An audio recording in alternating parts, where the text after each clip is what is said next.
Hello and welcome back to Vox Terra. If you have not done so already, please do subscribe to my channel. Today, I would like to share with you an article from Common Dreams titled DNC, or Democratic National Committee, Climate Council urges party to go beyond Biden plan, calling for fracking ban and 16 trillion renewable energy investment, by Julia Conley, June 15th, 2020. Now, this article has a lot of criticisms about the Democratic National Committee juxtaposed with the Democratic National Committee's Climate Council. But I don't want any viewer to get the wrong impression and think that I'm supporting the Republican Party or not voting Democrat this election cycle, because the problem is the Republican Party is far more reckless at present when it comes to our environment. And I believe has been so going back to Reagan. Maybe we can change that. But for now, that's what we're dealing with. From the article, the Democratic National Committee on Monday attempted to dismiss its own Climate Council as an insurgent group that isn't taken seriously. So there we see that conflict within the party, a conflict between what some leftists would call corporate Democrats, and of course it goes without saying corporate Republicans, corporate Democrats versus maybe more people's Democrats.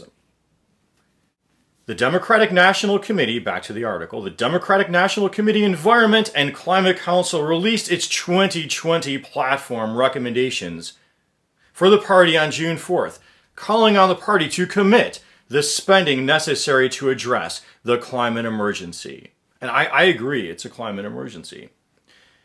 10 to 16 trillion in federal expenditures over the next decade. Now here, when we were talking about a Green New Deal before the COVID-19 crisis, a lot of the media, especially Fox News and that, like to guffaw, what a word, like to guffaw, all this money.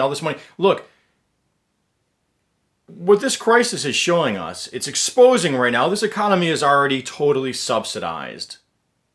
And it always has been, even before this crisis. There's been tax credits, tax abatements, direct grants, and the biggest subsidy of all, the simple fact that polluting industries don't have to factor, or no industry for that matter, has to factor the cost of the pollution into the product they're selling, which inherently favors more polluting efforts than less ones. So really, we've always just been talking about switching subsidies to an already subsidized economy. Back to the article. The recommendation was notably more ambitious than the platform pushed by Biden during the Democratic primary, pledging just $1.7 trillion for shifting to renewable.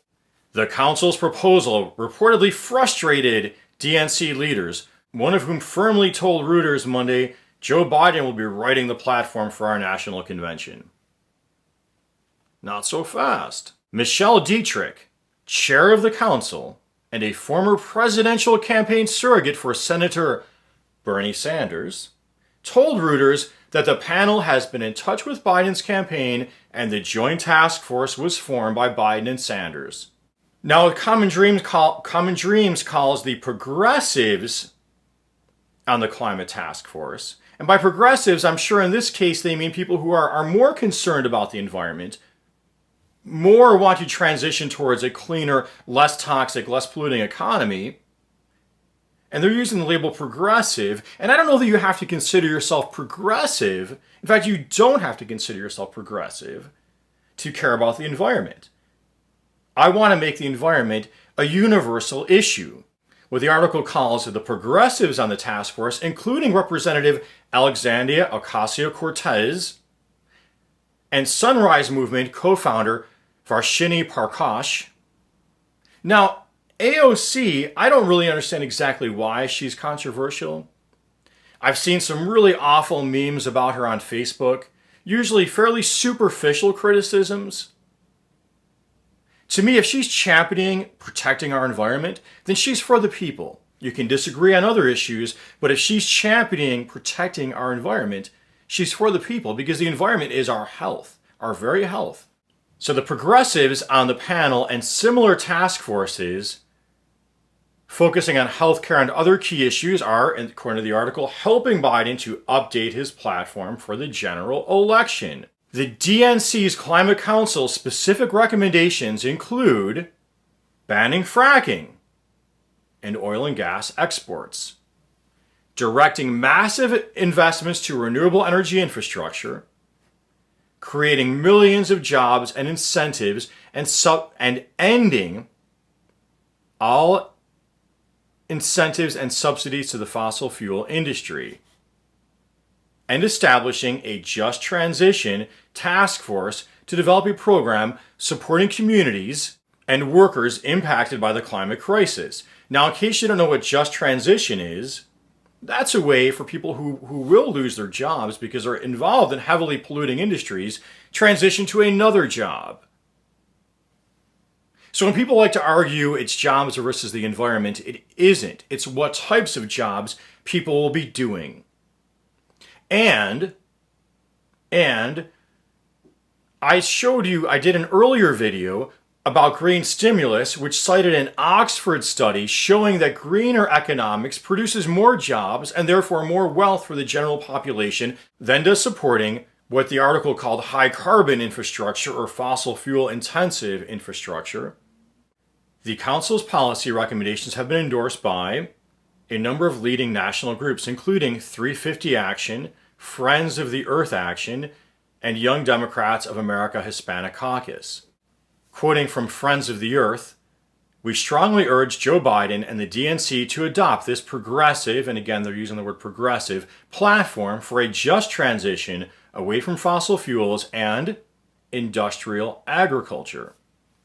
The Council circulated a petition to galvanize Democratic voters in support of robust climate action for the party in 2020. So that I would agree with. I think that makes more sense to me than what I see from some of the YouTubers who supported Bernie Sanders and others and are very disappointed that the primary voters chose Joe Biden. They want to have a Dem exit or leave the party. I do not think third parties work in this country because, not just because people don't try, because the structure of our electoral system is a winner-take-all system. Some countries have what's called proportional representation. Therefore, if your small minor party gets a certain proportion of the vote, you get a certain proportion of the seats.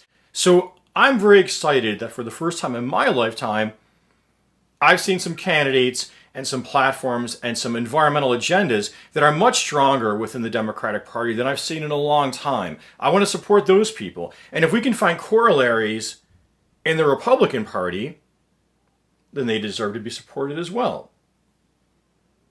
I hope you found this video helpful. If you did, please make sure you subscribe to my channel. Please like, comment, mannerly comments preferred, and please consider supporting at Patreon to make this channel a sustainable effort.